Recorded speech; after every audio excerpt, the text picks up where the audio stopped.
Hello guys, bersama lagi kita di dalam Alright Nopo Channel dalam segmen Suara Orang Kampung. Alright guys, so sebelum kita teruskan, jangan lupa tekan butang subscribe, like, dan share. So mari kita tonton berita panas hari ini. Sejak lebih setahun yang lalu.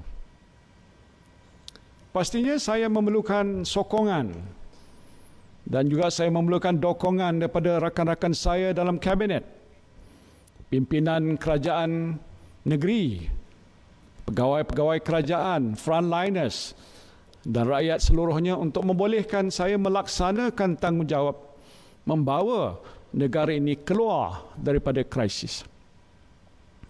Tidak kurang pentingnya ialah sokongan rakan-rakan ahli parlimen dalam Kerajaan Perikatan Nasional yang mana dengan sokongan mereka lah saya berada di sini pada hari ini. Keabsahan saya sebagai Perdana Menteri ditentukan oleh sokongan majoriti ahli-ahli parlimen.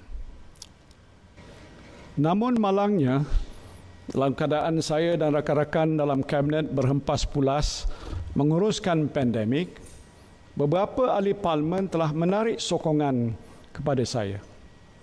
Ini menimbulkan keraguan tentang keabsahan saya sebagai Perdana Menteri dan kedudukan Kerajaan Perikatan Nasional sebagai kerajaan yang memerintah. Dalam keadaan ini, saya mempunyai dua pilihan. Menurut Perlembagaan Persekutuan, saya boleh memohon perkenan ke bawah duli Yang Maha Mulia Seri Paduka Baginda Yang di-Pertuan Agong untuk membubarkan parlimen dan mengadakan pilihan raya atau meletak jawatan. Pilihan saya yang paling mudah ialah meletak jawatan.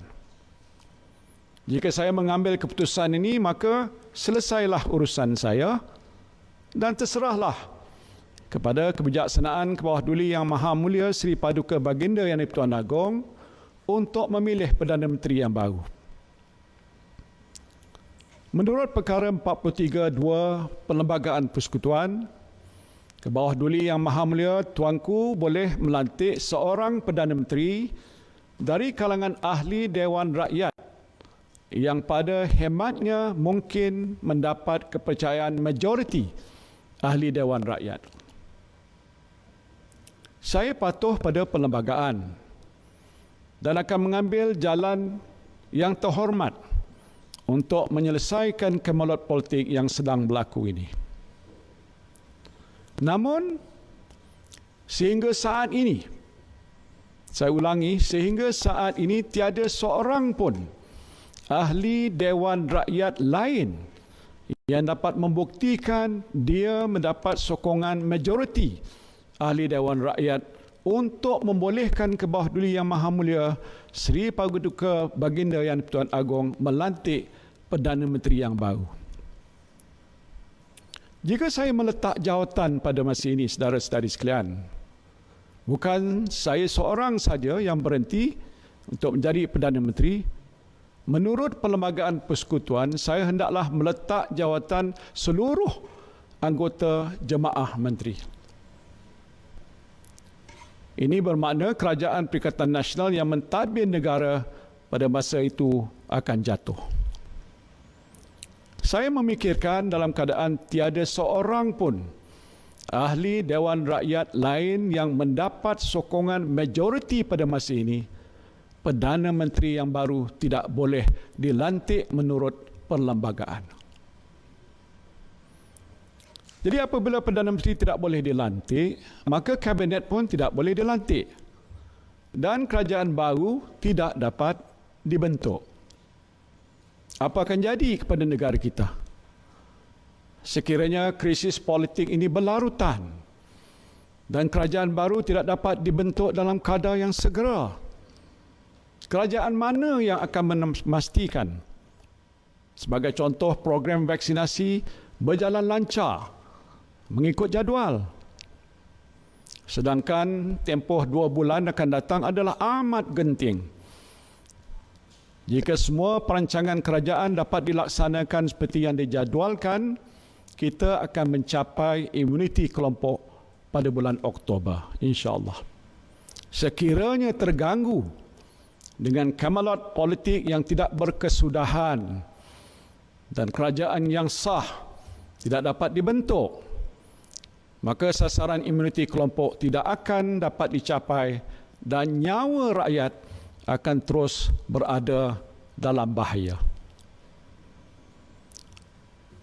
Justru saya telah pun merundingi rakan-rakan saya di dalam kabinet dan pimpinan parti-parti dalam Kerajaan Perikatan Nasional untuk membuat keputusan yang terbaik demi rakyat dan negara.